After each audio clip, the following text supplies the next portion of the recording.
Olá mais uma vez, estamos aqui continuando as nossas aulas do nono ano.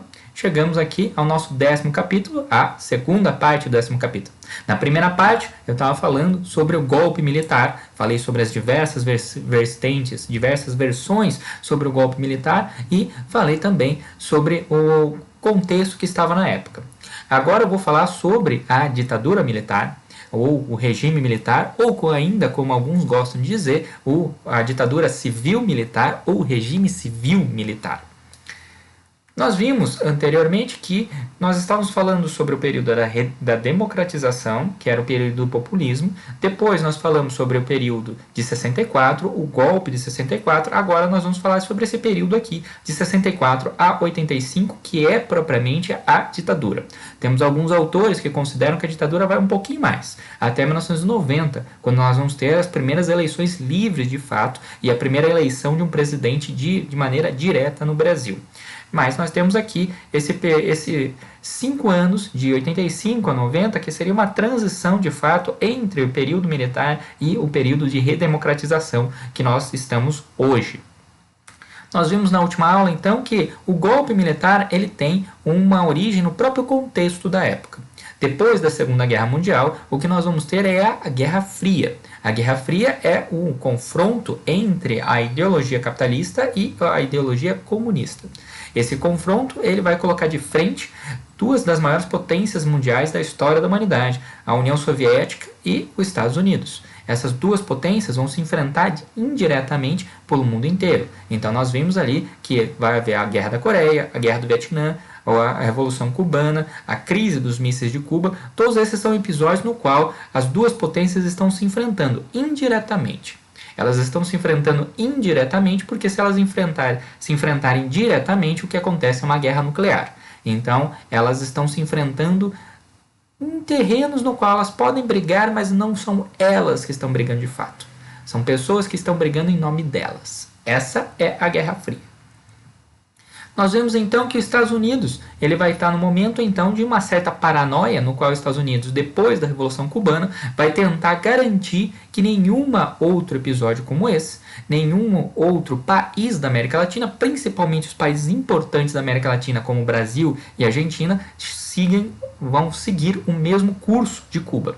Então, nós temos aqui as principais coisas que vão ser feitas pelos Estados Unidos. Nós temos aqui a Aliança pelo Progresso, que é uma tentativa de fazer políticas que diminuem a desigualdade social e aumentar o bem-estar da população para a população ficar menos suscetível, menos convencível às doutrinas comunistas.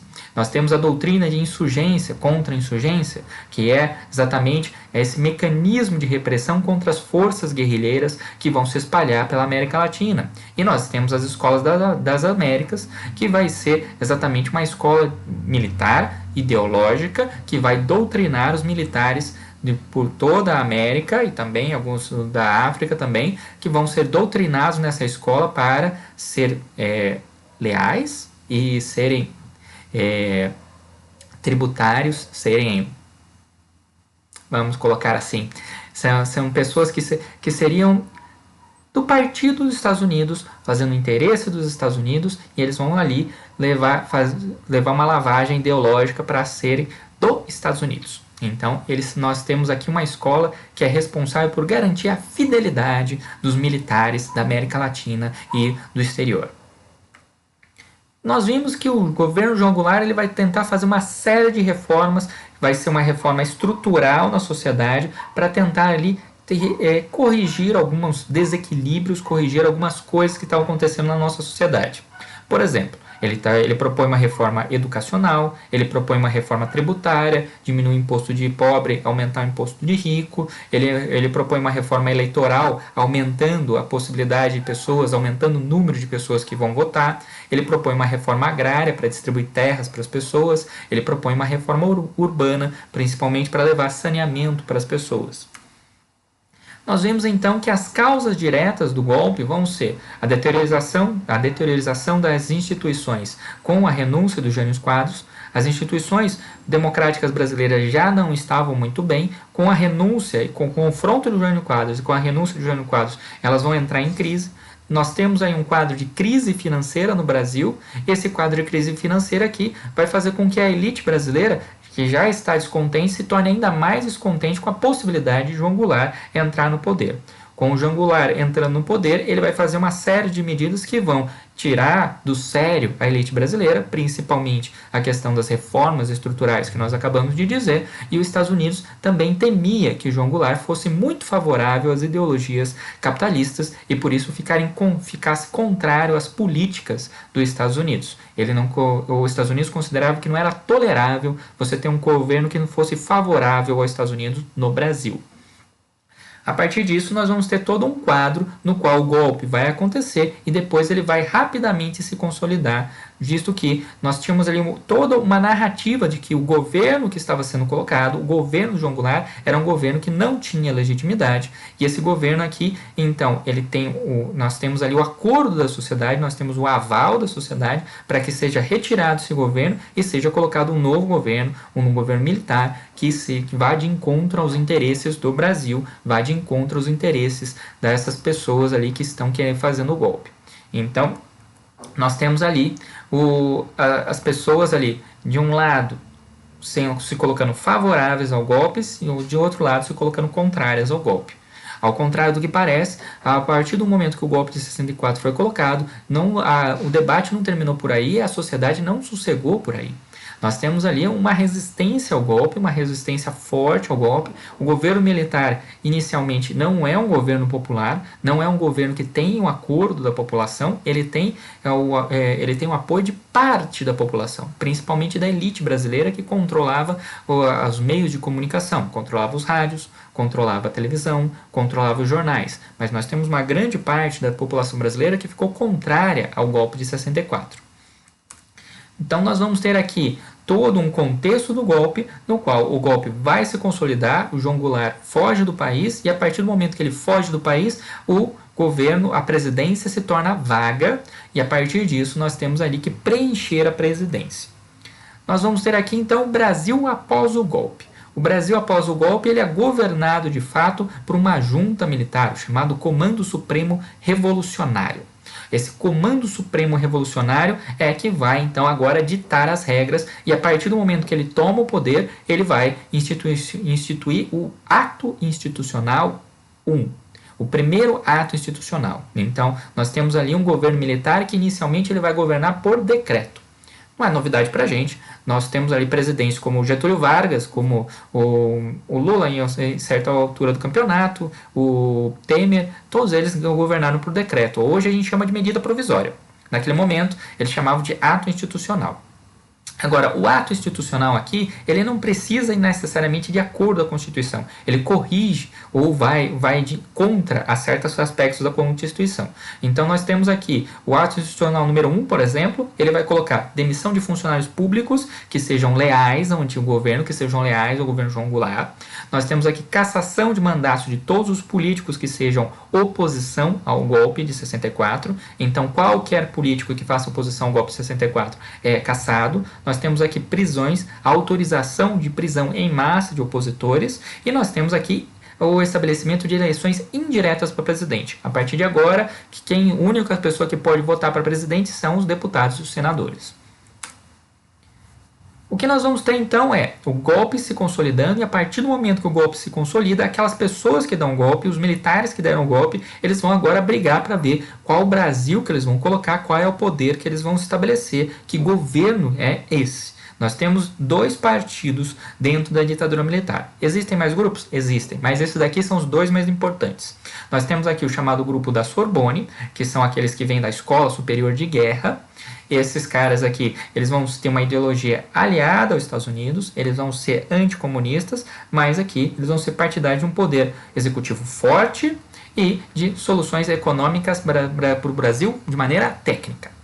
E nós temos aqui a chamada linha dura da ditadura militar, aqueles mais radicais da ditadura militar. Eles são anticomunistas radicais, eles não têm ligação explícita com os Estados Unidos, eles são alinhados com os Estados Unidos, mas eles não têm uma ligação com os Estados Unidos como a Sorbonne tem.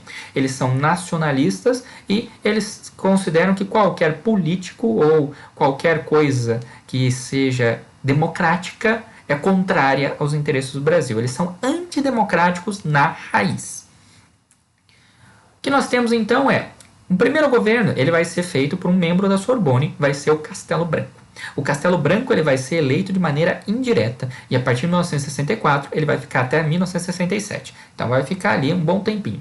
Ele vai declarar então que ele é um defensor da democracia, que o golpe de 64 foi feito para defender a democracia e para defender o Brasil contra a ameaça comunista.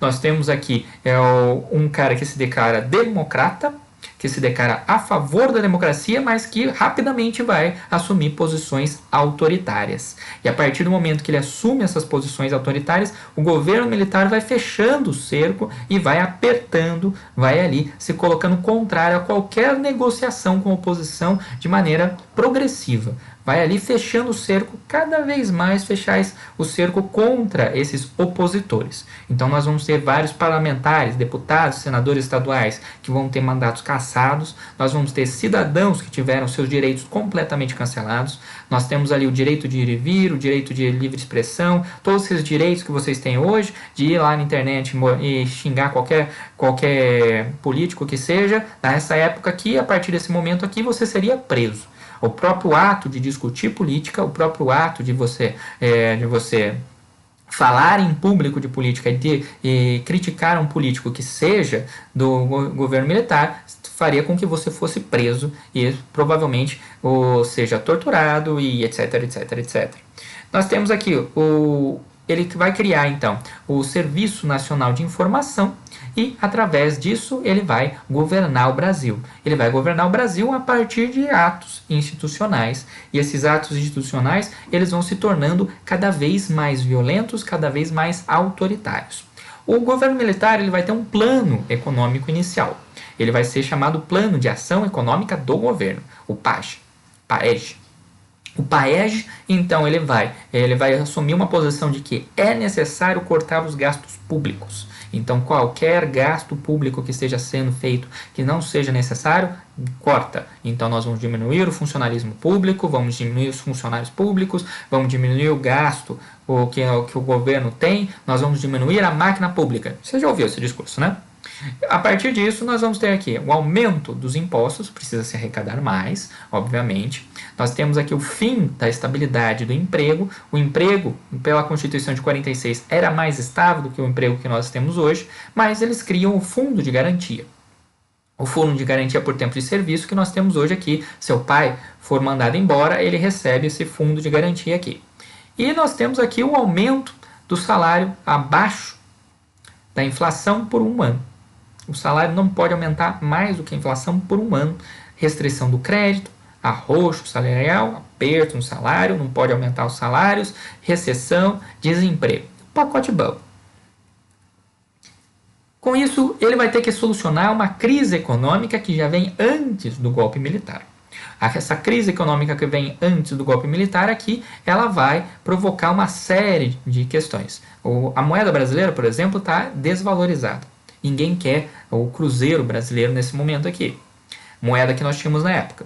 As empresas nacionais também não estão andando bem. Então, o que vai acontecer? As empresas nacionais vão ser compradas por empresas estrangeiras. Então, boa parte das empresas nacionais vai ter dinheiro estrangeiro injetado nelas ou ser compradas por estrangeiros. Nós temos aqui uma tentativa de renegociação da dívida externa, mas o que o governo vai começar a depender agora é de empréstimos. Empréstimos principalmente dos Estados Unidos. A nossa economia agora depende de empréstimos dos Estados Unidos, o que vai fazer com que a nossa dívida externa aumente cada vez mais. Nós temos aqui um governo que é alinhado aos Estados Unidos e que tudo que os Estados Unidos manda, nós fazemos imediatamente. Então aqui nós temos aqui nossos ministros das relações exteriores colocando que o que é bom para os Estados Unidos é bom para o Brasil, que você já ouviu ultimamente falado na boca de outros políticos. O que acontece então? Nós temos aqui uma inflação que, a partir das medidas do governo, ela vai ser relativamente controlada. Nós saímos aqui de uma inflação de 92% ao ano para uma inflação de 25% ao ano, ainda uma inflação muito alta para os padrões que nós temos hoje, mas nós temos aqui um crescimento do PIB que vai começar pequeno, e a partir do momento que nós temos em 68, 69, nós vamos ter o chamado milagre econômico. Milagre econômico no qual o Brasil vai crescer mais de 10% ao ano, o que nós chamamos hoje de crescimento chinês. Mas naquela época era crescimento brasileiro. O Brasil crescia 10% ao ano. O que nós vamos ter então é, a partir de julho de 64 até julho de 67, nós temos um governo que é impopular. Um governo que vai enfrentar diversas manifestações, um governo que vai enfrentar diversos problemas. Na primeira eleição que o governo teve, em 1965, o governo acabou perdendo essa eleição em pelo menos 11 estados. E a maior parte dos candidatos governistas acabaram não ganhando a eleição. Então, qual é a solução? AI2. O AI2 vai declarar que todos os partidos estão extintos e a partir de agora nós só temos 2 partidos políticos. O primeiro partido político é a Arena, o partido do governo, o partido militar, a favor do governo militar, e o MDB, Movimento Democrático Brasileiro, partido de oposição ao governo. Na prática, o que nós temos são 2 partidos que falam sim para o governo, que são favoráveis ao governo. Mas no discurso, nós temos um partido que é a favor do governo e um partido que é contra o governo, para você dar uma ideia, então, de que o Brasil tem uma democracia. Esse bipartidarismo, então, ele vai seguir a partir do momento que nós temos ali os confrontos políticos. Ainda não é suficiente para a ditadura militar, ela ainda sofre grande oposição, então é necessário fazer o AI3. AI3 é, as eleições agora são declaradas indiretas para governadores, os prefeitos das capitais, das principais cidades do Brasil, agora vão ser indicados pela junta militar e pelo governo militar. Nós temos aqui uma tentativa de juntar todos os opositores do governo em uma grande frente de oposição ao governo militar. Isso vai tentar juntar o Carlos Lacerda, o Juscelino Kubitschek, o João Goulart, todas as figuras de oposição que o Brasil tem, os principais políticos do Brasil, mas essa tentativa de formação de uma oposição, desses rivais, antes rivais e agora contrários à ditadura militar, acabando não dando certo. O que vai acontecer então é que a ditadura militar ela vai retirar a Constituição de 1976 a 1946 e vai colocar a Constituição de 1967, a Constituição da ditadura militar. A Constituição da ditadura militar que dá poder à ditadura ou os representantes da ditadura de suspender os direitos políticos, dá o poder para a ditadura caçar os mandatos legislativos de quem quer que fosse, ela suspende o habeas corpus, ela suspende a presunção, ela suspende essa história de que você é inocente até que se prove o contrário. A partir de agora nós estamos num mundo no qual você é culpado até que se prove o contrário. E nós temos aqui os fins dos partidos políticos de fato, e os únicos 2 partidos autorizados agora na Constituição são exatamente o nosso bipartidarismo, o Arena e o MDB. A Constituição de 84, a Constituição de 1967, então, ela vai fortalecer o poder executivo, ela vai fazer emendas constitucionais ao cargo do presidente. O cargo do presidente agora vai receber o poder de fazer leis, e ela vai incorporar todo aquilo que foi feito pelos atos institucionais até esse momento aqui, vai ser incorporado à Constituição e vai se tornar lei de fato. Nós temos aqui o mais importante, a Lei de Segurança Nacional, que vai ser colocada aqui, que dá, a partir do momento que nós temos o perigo comunista e o Brasil está arriscado de se tornar comunista e ter uma revolução comunista como a de Cuba a qualquer momento, é necessário então fazer a Lei de Segurança Nacional, que vai permitir que as pessoas sejam presas, vai permitir que as pessoas sejam torturadas e vai permitir que as pessoas sejam mortas em nome do Estado brasileiro. Afinal de contas, o Estado brasileiro tem que defender a nação, tem que defender o Brasil contra o comunismo e tem que defender a nossa democracia. O que nós vamos ter aqui então é manifestações e mais manifestações contra o governo militar, contra essa Constituição. As manifestações estudantis de 68 vão ser algumas das maiores manifestações estudantis que o Brasil já viu. Nós vamos ter aqui oposição ao governo de todas as instituições estudantis, nós vamos ter aqui uma luta contra o governo militar, diversas passeatas contra o governo militar que vai reagir. Em uma dessas reações aqui, a polícia vai matar um dos estudantes, o Edson Luiz, que vai se tornar símbolo de resistência à ditadura. A partir da morte dele, nós vamos ter uma das maiores passeatas que o Brasil já teve, uma passeata de 100 mil pessoas no Rio de Janeiro, e greves por todo o Brasil. As principais greves vão ocorrer em Osasco, em Contagem e em Belo Horizonte, que vão ser algumas das cidades que têm a maior indústria brasileira. O que vai acontecer é que a ditadura militar vai fazer uma repressão ainda mais forte da população. Vai apertar cada vez mais. Nós vamos entrar aqui no pior período da ditadura militar brasileira. No período de maior repressão da ditadura militar brasileira.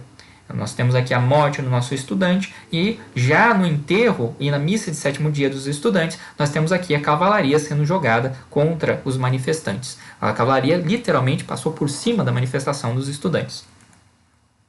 O que nós vamos ter aqui então são manifestações e mais manifestações, greves e mais greves, e a ditadura militar tem que dar um basta nisso. Não basta reprimir, não basta repreender as pessoas, ela julga que ela precisa dar uma resposta à altura do que está acontecendo.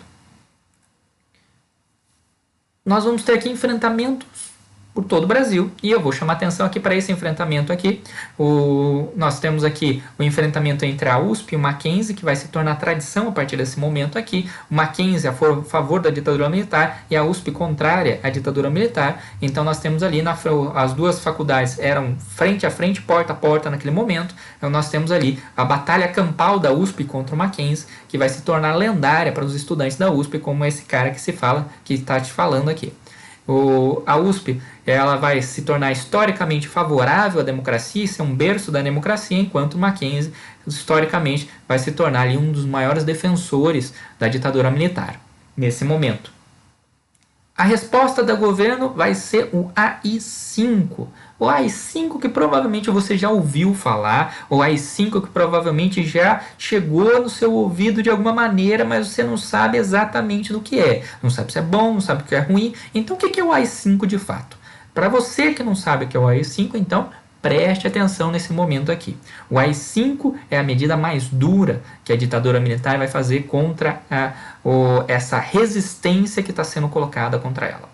Então nós temos aqui um instrumento de repressão da ditadura, e esse instrumento de repressão ele vai pegar como um contexto, ele vai ser colocado a partir do momento que nós temos os discursos de um deputado contra a ditadura militar. Esse discurso já estava proibido, essa manifestação já estava proibida, mesmo assim ela acontece. Com esse pretexto, então, o que nós temos aqui é um novo ato institucional que vai fechar o poder legislativo, ou seja, ele vai fechar o nosso Senado, ele vai fechar a Câmara dos Deputados, e a partir disso, quem decide, quem faz as leis do Brasil é o presidente. É exatamente aquele que está sendo o ditador militar brasileiro naquele momento. Nós temos ali a suspensão de todos os direitos políticos individuais. Qualquer direito que você acha que você tem, nesse momento eles são suspensos. Então, eu tenho direito de viver. Não tem não.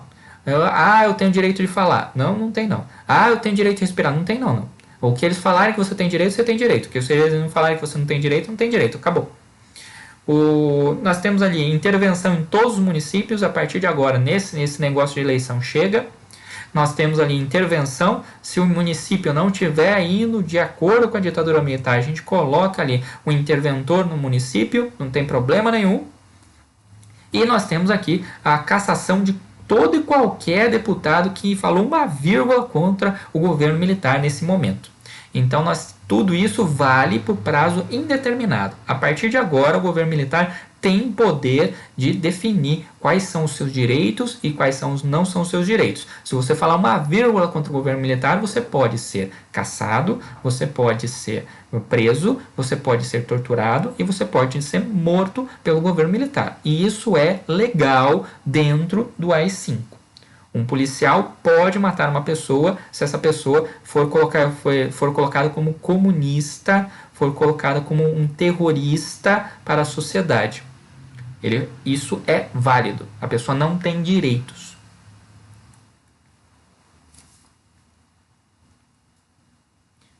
As manifestações vão continuar contra o governo militar, mas a partir dessa repressão, essas manifestações que vão sendo feitas, elas vão sendo quebradas cada vez mais. Os líderes vão sendo presos, as pessoas vão sumindo, as pessoas vão sendo torturadas, e essa resistência que nós temos na sociedade aqui vai sendo quebrada, também a partir da propaganda. Vamos lembrar que os meios de comunicação, que são o rádio, a televisão e os jornais, eram da elite do Brasil, são da elite ainda hoje. E a elite brasileira, nesse momento, era favorável à ditadura militar. Então, os jornais, a televisão, não estavam falando as coisas que estavam acontecendo. O que eles faziam é propaganda para a elite, propaganda para a ditadura militar, e essa propaganda para a ditadura militar falava que o Brasil estava crescendo, que o Brasil estava bem, que a nossa sociedade brasileira era a sociedade do futuro e que o futuro estava acontecendo agora.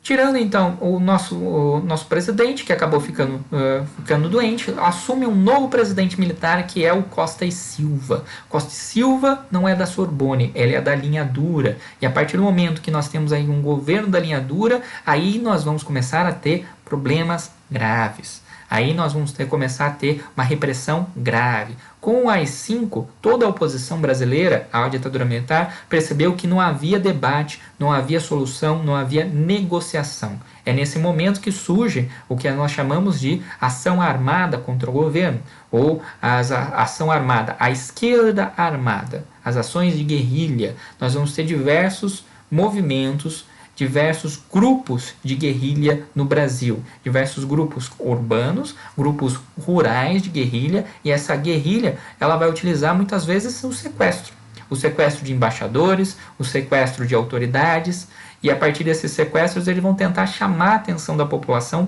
para as coisas que estavam acontecendo. Um dos sequestros mais famosos nesse momento aqui vai ser justamente o sequestro do embaixador americano, que vai obrigar a Globo a fazer um pronunciamento de uma dessas guerrilhas, desses grupos de guerrilhas aqui, vai ser feito no Jornal Nacional, que vai entrar para a história do Brasil no primeiro momento que o Jornal Nacional faz uma crítica à ditadura militar. Ele faz essa crítica justamente porque o embaixador dos Estados Unidos foi preso, e a partir do momento que ele foi preso e foi sequestrado e preso por esse grupo armado, uma das negociações, uma das coisas que eles queriam para soltar o embaixador era justamente que fosse divulgado no Jornal Nacional, no horário nobre, um jornal que era mais assistido por todo o Brasil. Isso é mais verdade naquele momento do que é hoje, que fosse divulgado uma carta falando todas as coisas que estavam acontecendo na ditadura militar. É o primeiro furo na peneira, é a primeira momento no qual a sociedade brasileira percebe que tem alguma coisa errada, que tem alguma coisa acontecendo. A partir do governo Castelo, a partir desse momento de cada vez de ditadura, esse momento mais radical da ditadura, nós vamos ter ali o segundo da linha dura que vai assumir, que vai ser o Médici. O Médici ele vai assumir no auge da ditadura militar. Ele vai assumir de 69 a 74. No chamado milagre econômico brasileiro. E ele tinha ali uma característica que ele colocava, que a segurança do Brasil era do exército, enquanto que o desenvolvimento do Brasil era do que ele chamava de tecnocratas. Então, esses técnicos, essas pessoas que estudaram para cada uma dessas áreas, eles deveriam estar preocupados com o desenvolvimento do Brasil, enquanto que a segurança pública, a segurança interna, a segurança externa do Brasil é do Exército Brasileiro. O que acontece nesse momento, então? Nesse momento nós temos aí essas instituições, esses grupos armados da esquerda tentando ali lutar contra a ditadura militar. Esses grupos que eram pequenos, eram células de 10, 8 pessoas no máximo, não eram grupos grandes, mas eram grupos ali que estavam tentando fazer um barulho para tentar acordar a população para o que estava acontecendo. esses grupos vão ser caçados. Eles vão ser caçados por toda a América Latina. Com a ajuda dos Estados Unidos, a América Latina, que nesse momento quase toda está em ditaduras militares, agora vai caçar esses grupos armados. Então nós vamos ter esses grupos armados sendo presos, sendo torturados e sendo assassinados na maior parte do tempo. Nós temos aqui a eliminação de toda a guerrilha armada. Toda a guerrilha de esquerda vai ser eliminada, sistematicamente eliminada. Os principais líderes, então, eles vão ser colocados, agora expostos, já que todo mundo está sabendo o que está acontecendo, a ditadura militar vai colocar que essa guerrilha de esquerda são terroristas. E esses terroristas vão ser procurados, vão ser colocados cartazes até que eles sejam encontrados e mortos, como por exemplo o Lamarca aqui, que vai ser um dos mais famosos líderes da esquerda nesse momento. Toda resistência, toda manifestação de oposição, ela encontrava então a polícia, ela encontrava a repressão, ela encontrava a violência nesse momento. Você não poderia fazer uma passeata, você não poderia fazer uma reclamação, você não poderia fazer algo que seja considerado contrário à ditadura militar nesse momento. O lema da ditadura militar nesse momento vai ser então Brasil, ame-o ou deixe-o. Ou você concorda com a ditadura militar, ou você deixa o Brasil. E é exatamente isso que a maior parte dos nossos cientistas, a maior parte dos nossos artistas, a maior parte dos nossos escritores, a maior parte dos nossos intelectuais vai ter que fazer. Essas pessoas que são as pessoas que pensam, as pessoas que fazem as coisas acontecerem no Brasil, elas vão ser obrigadas a sair do Brasil e no ponto de vista da educação, no ponto de vista das artes, no ponto de vista da ciência no Brasil, o Brasil praticamente vai parar nesse momento aqui, porque a ditadura militar considerava que essas pessoas que são da universidade, que pensam demais, eram um perigo para o Brasil, porque elas pensam demais. O que nós temos aqui é, ou você concorda com a ditadura militar, ou você é um apoiador da ditadura militar, ou você deixa o Brasil. Se você ficar no Brasil e ficar criticando a ditadura militar, não sendo um apoiador da ditadura militar, você vai ser preso, torturado e morto. A imprensa brasileira, então, que era favorável à ditadura militar, ela passa a ser censurada. Ela passa a ser censurada em todas as coisas que ela fala. Como é que isso funciona? Antes de você publicar uma matéria que seja, uma vírgula que seja num jornal, numa revista no Brasil, você tem que ter um representante da ditadura militar, um censor vai ler a sua matéria e vai retirar todas as coisas que possam ser consideradas negativas, todas as coisas que possam ser consideradas de oposição. Nesse momento aqui, você só pode publicar coisas que sejam positivas, coisas que sejam agradáveis, coisas que sejam favoráveis à ditadura militar. Nós temos aqui uma imprensa, então, que vai ser uma imprensa extremamente nacionalista, uma imprensa aqui que vai exaltar a ditadura militar. E para ajudar nisso, nós temos aqui a ditadura militar indo ao esporte, utilizando o esporte como propaganda do Brasil. O maior esporte que nós vamos ter aqui, obviamente, é o nosso futebol. E o futebol aqui vai ser utilizado como máquina de propaganda da ditadura militar. Principalmente porque nós temos a seleção de 70. A seleção de 70 que tem Pelé, a seleção de 70 que tem todos os nossos, alguns dos maiores craques do Brasil, ela vai ser aqui a máquina de propaganda favorita da ditadura militar e vai ganhar o tricampeonato bem em 1970. Vai ser aqui a grande cartaz de propaganda da ditadura militar.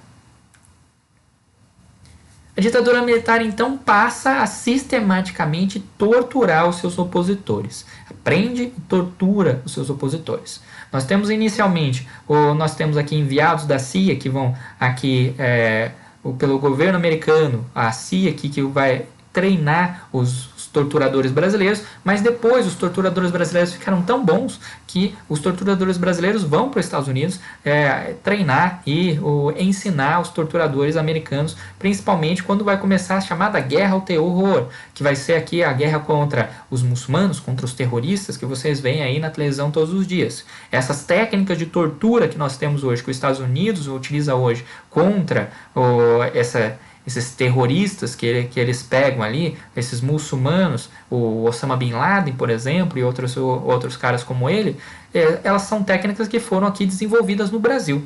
São técnicas que foram desenvolvidas por torturadores brasileiros, na maior parte das vezes. Então o Brasil se tornou aqui um campeão, se tornou aqui um mestre em tortura e a partir disso começou a ensinar aquele que era antes o seu mestre. Os Estados Unidos ensinou nós a torturarmos inicialmente, mas depois, na década de 80 e na década de 90, nossos torturadores se tornaram tão bons, que nós ensinamos os Estados Unidos, inclusive. Não sabe-se o número do Brasil, quem foi preso e torturado nesse momento. Oficialmente fica entre 3 e 4 mil pessoas, mas se sabe que foi muito mais gente do que isso. Nós temos dezenas e dezenas de milhares de pessoas que desapareceram nessa época por um motivo ou outro, e ninguém sabe exatamente quantas milhares de pessoas morreram na mão de ditadura militar, quantas milhares de pessoas foram torturadas, quantas milhares de pessoas sumiram no momento da ditadura militar. Nós sabemos que foram dezenas e dezenas de milhares de pessoas. Oficialmente, entre 3 e 4 mil pessoas. Mas não oficialmente, vai saber. Ninguém nunca vai saber o número, exatamente porque esses arquivos da ditadura ou foram destruídos ou nunca foram abertos de fato. A gente nunca chegou de fato a saber exatamente o que a ditadura fez naquele momento. Mas vamos falar então de coisas que foram favoráveis à ditadura militar. Não foi só coisas ruins que a ditadura fez, a ditadura também teve momentos bons, não, nem tanto no céu como no inferno, então não há tanto coisas boas, ou não só coisas ruins, nós temos coisas boas e ruins em todos os governos, na ditadura militar também. O melhor momento da ditadura militar foi exatamente um milagre econômico. O milagre econômico brasileiro teve à frente, como ministro da economia brasileira, um dos maiores economistas brasileiros de todos os tempos, Delfim Neto. Delfim Neto, então, vai estabelecer uma tática de fazer com que o bolo da economia, a riqueza brasileira tem que crescer. Então, ele vai estabelecer ele vai estabelecer uma base para o Brasil crescer pelo menos 10% ao ano. A ideia é, você faz o bolo crescer para depois você dividir. Essa era o discurso, essa era a ideia. Mas na palavra do Delfim Neto, o que aconteceu foi que o bolo cresceu, mas ele nunca foi dividido. E ele considera isso um dos grandes erros da ditadura militar. Ele fez o Brasil crescer economicamente, fez a economia brasileira crescer muito, mas ele não dividiu o bolo. O que nós temos aqui então? O que o Delfim Neto vai fazer? Facilidade de crédito. As pessoas, você quer fazer uma empresa? Crédito fácil. Você precisa fazer uma construção? Você precisa reformar sua casinha? Crédito fácil. Bens de consumo, precisa comprar uma geladeira, precisa comprar um eletrodoméstico para sua casa, crédito fácil para a pessoa. O salário, segura o salário para aguentar a inflação. Nós temos ali investimentos externos do Brasil, favorecendo o governo. Os Estados Unidos aqui investindo no Brasil, emprestando para o Brasil. Empresta, injeta dinheiro no governo da ditadura militar porque ela precisa dar certo. Então, cada vez mais, o Brasil recebe grandes empréstimos. O que vai acontecer é que a dívida externa brasileira ela vai aumentar cada vez mais.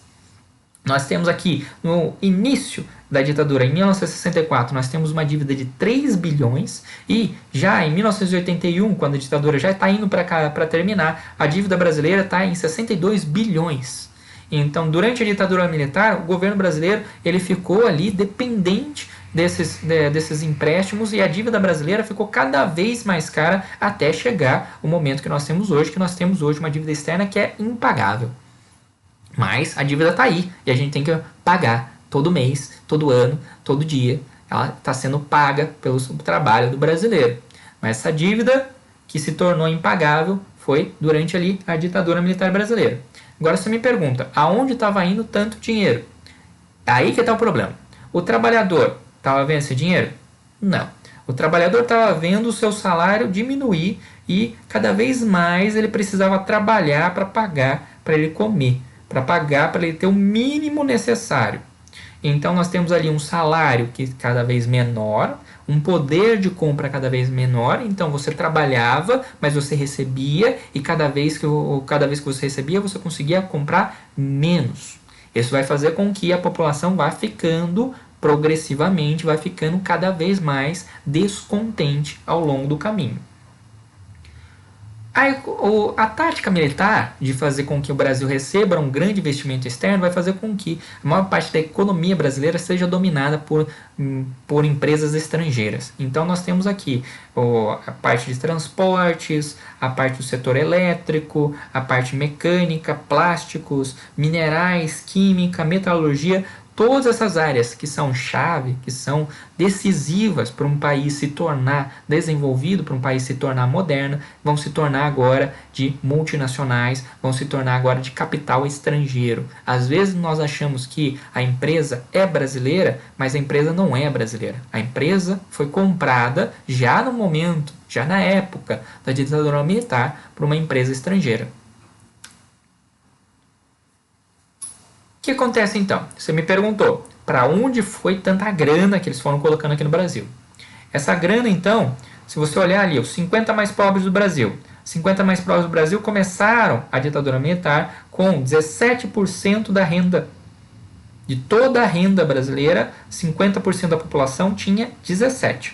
E terminaram a ditadura militar com 11%. Então, 50% da população brasileira empobreceu durante a ditadura militar.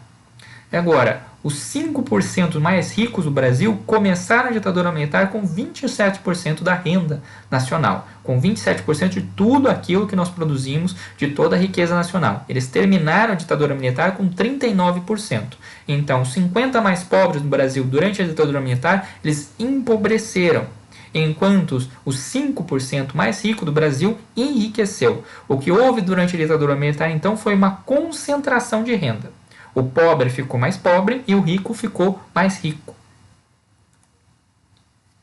A ditadura militar também investiu em coisas que poderiam ser mostradas. Tinha que mostrar que o Brasil estava dando certo. Tinha que mostrar que o Brasil é o país do futuro. Nós tínhamos que dar sensação para a população brasileira de que as coisas estavam caminhando, que as coisas estavam dando certo.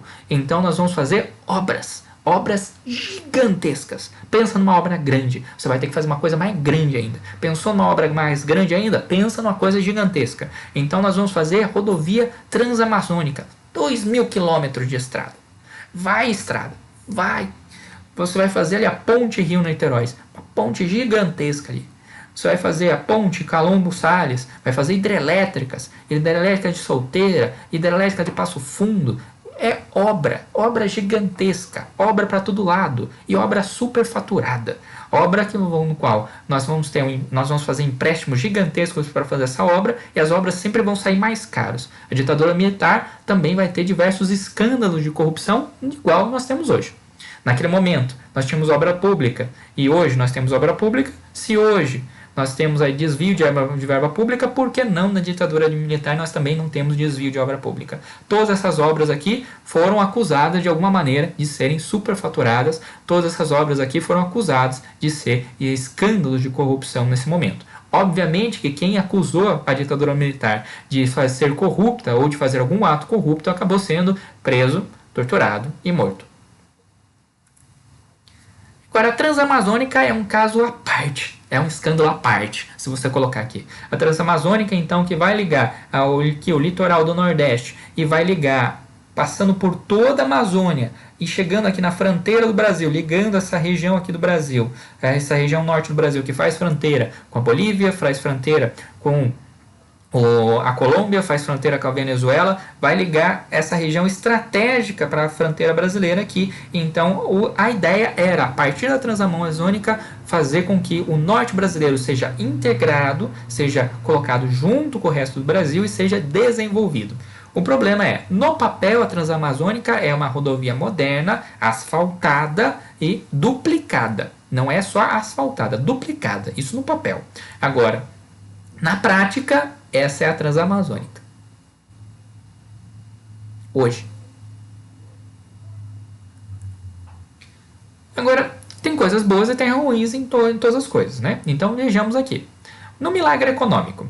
O milagre econômico que a gente diz que foi de 69 a 74, ele vai ter aqui por construções importantes que são a base da infraestrutura brasileira hoje. Não dá para se negar. A ditadura militar fez obras gigantescas, mas essas obras gigantescas são muito importantes para a estrutura e para a economia brasileira hoje. Naquele momento, elas poderiam ser estapafúrdias, elas poderiam ser uma coisa desnecessária, mas hoje elas são a base da economia brasileira. A indústria cresceu, e a indústria cresceu bastante durante o milagre econômico. Nós temos aqui um incentivo do consumo à indústria, nós temos aqui a criação de construção civil, de incentivo à construção civil, aberturas de estradas pelo Brasil inteiro. Algumas das estradas mais importantes do Brasil vão ser feitas justamente nesse momento aqui, e nós temos aqui melhorias urbanas por todo o Brasil, principalmente nas principais cidades brasileiras, como São Paulo, Rio de Janeiro, Belo Horizonte, Porto Alegre. Todas essas cidades vão ter um grande investimento em infraestrutura. Não só avenidas, mas também saneamento básico e infraestrutura básica da cidade. Agora, contra o milagre econômico. O milagre econômico fez com que a pobreza no Brasil aumentasse. Nós tivemos uma concentração de renda enorme. A consequência do milagre econômico vai ser que nós vamos ter um aumento da inflação, e a partir da década de 80 essa inflação vai ficar descontrolada e vai surgir uma superinflação. Nós vamos ter aqui redução do poder aquisitivo das pessoas, então elas vão trabalhar e comprar cada vez menos. Nós temos aqui um investimento cada vez menor em saúde, um investimento cada vez menor em educação, e a previdência social, que é o INSS, aquele que vai dar o dinheiro para a sua aposentadoria, vai também sofrer cada vez menos investimentos. A ditadura militar tinha uma ideia de redução dos gastos públicos, então era a redução da saúde, redução da educação, redução da previdência, redução do INSS. E nós temos aqui uma dependência cada vez maior dos investimentos externos. O Brasil cresceu 10%? Sim. Mas o Brasil só cresceu 10% porque ele estava recebendo uma quantidade gigantesca de dinheiro dos Estados Unidos. Quando esse dinheiro parou de vir, o Brasil acabou parar de crescer também. Um dos fatores também que fez com que o milagre econômico terminasse foi a chamada crise do petróleo. Nós temos ali os países da OPEP, os países maiores produtores de petróleo do mundo. Eles vão ali fazer uma greve de produção de petróleo, e a partir disso o preço do petróleo vai lá para cima. Com o preço do petróleo lá para cima, o Brasil, que era praticamente totalmente dependente do petróleo internacional, então vai ter sua economia em risco. O Brasil então vai ter uma solução genial. A solução genial vai ser justamente o pró-álcool. Nós vamos fazer agora a cana-de-açúcar, e da cana-de-açúcar nós vamos fazer o álcool.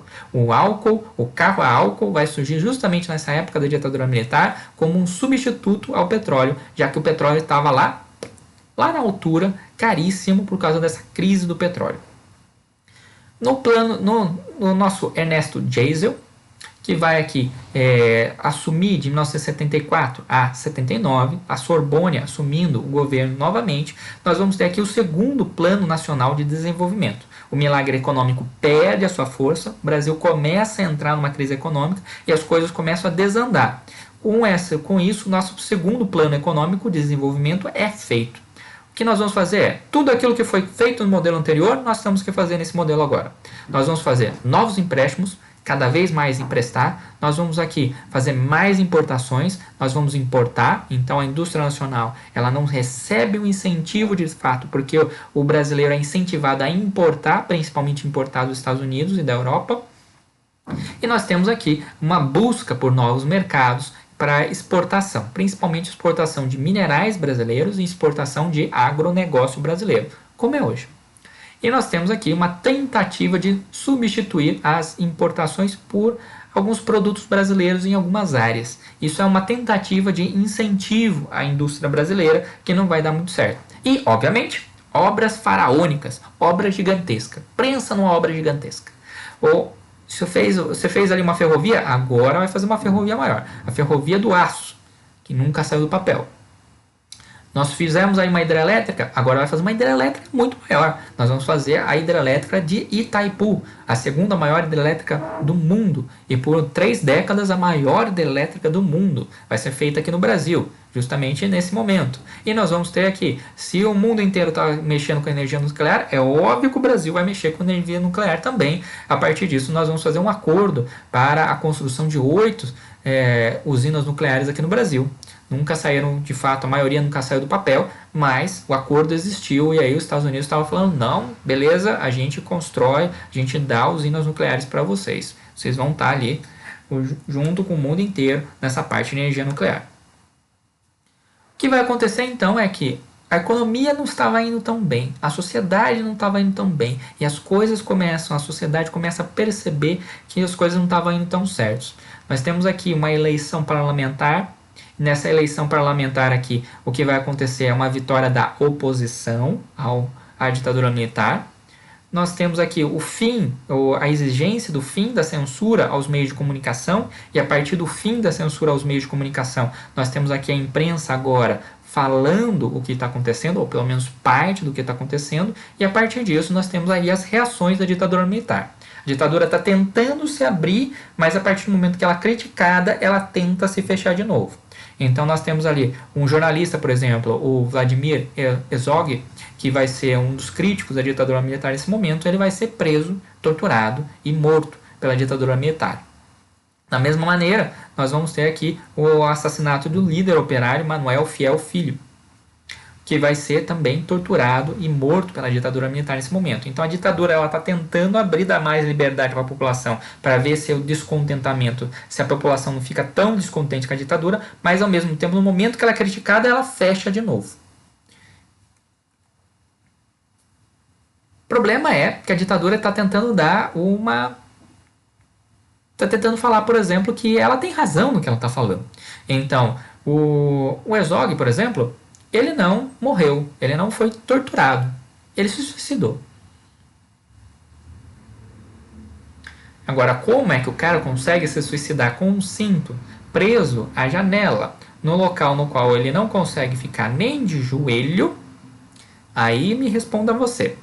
Então nós temos aqui uma ditadura militar tentando falar que ela tem razão, mas não com muita habilidade de propaganda nesse momento.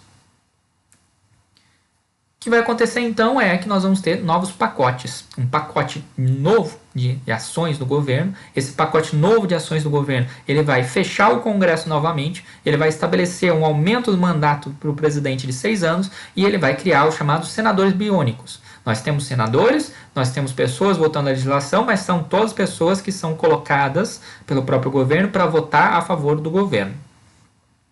Em 78, esse pacote de medidas ele vai ter que ser cancelado junto com a AI-5, justamente por tudo aquilo que estava acontecendo, toda a resistência que estava acontecendo na ditadura militar. O que é proposto aqui é uma lenta abertura. O que é proposto aqui é que o Brasil faça uma lenta transição entre a ditadura militar, entre o poder dos militares e a democracia e o poder para os civis. Então nós vamos ter aqui um momento no qual a ditadura militar tentou se fechar novamente, mas agora ela vai fazer uma lenta abertura para ela conseguir então entregar o poder para os civis, para entregar o poder agora, sair de uma ditadura, ir para a democracia e ela conseguir negociar como é que vai ser feito esse processo. Dentro disso, nesse contexto aqui, nós vamos ter as chamadas greves do ABC, que vão ser aqui o renascimento do movimento sindical e vão ser muito importantes para a história do Brasil nesse momento. Essas greves do ABC, que vão ser feitas pelos sindicalistas, vão ser feitas pelos aqueles trabalhadores de fábrica, principalmente das fábricas automobilísticas do ABC paulista, elas vão ser lideradas pelo Lula, que inclusive vai ser preso naquele momento pela ditadura militar. Ele só não foi preso e torturado porque os manifestantes que estavam junto com ele literalmente acamparam na frente da delegacia no qual ele estava sendo preso e no qual ele estava sendo torturado. E prometeram que eles não sairiam dali enquanto o Lula não saísse de lá vivo. A ditadura percebeu que ela não poderia ir contra essa manifestação, a manifestação ia ficar muito maior e o Lula ia se tornar um mártir naquele momento e o Lula acabou sendo solto naquele momento. O que nós temos aqui então é um novo governo que vai entrar agora para fazer a transição para a democracia. Esse novo governo vai ser o governo Figueiredo, que vai de 79 a 85. O governo Figueiredo, então, ele tem a missão de concluir esse processo de abertura política.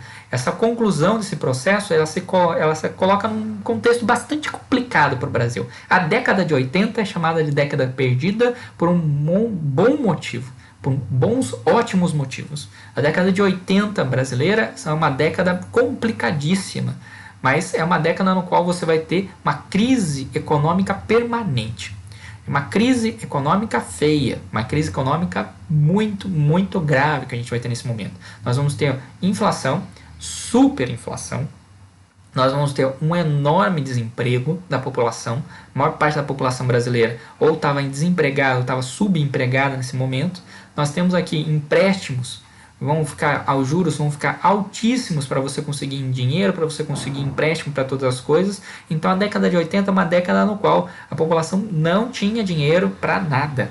Não tinha dinheiro para fazer nada.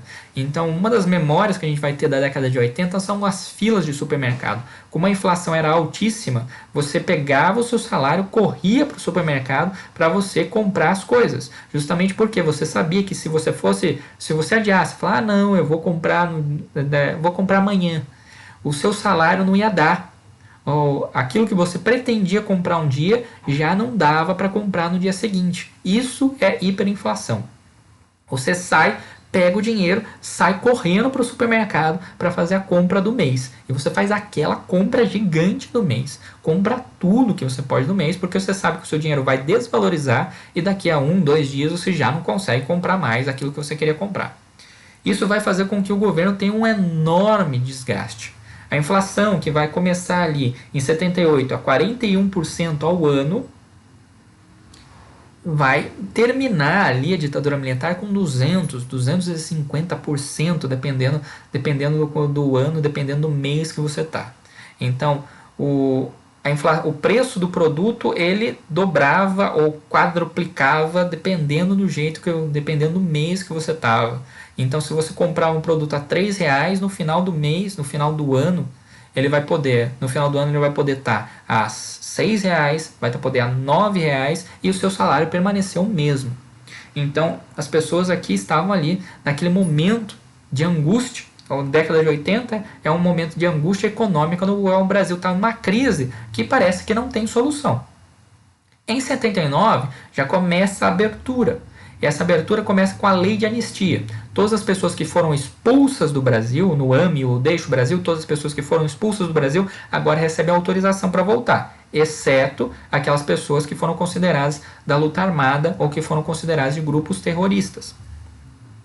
Nesse momento ele vai voltar para o Brasil Brizola, aquele que era o cunhado do Jango, vai voltar o Prestes, vai voltar o Miguel Arraes, vai voltar as maiores figuras políticas brasileiras que foram contrárias à ditadura militar e sobreviveram à ditadura militar, agora vão voltar ao Brasil e vão ajudar nesse processo de redemocratização brasileira.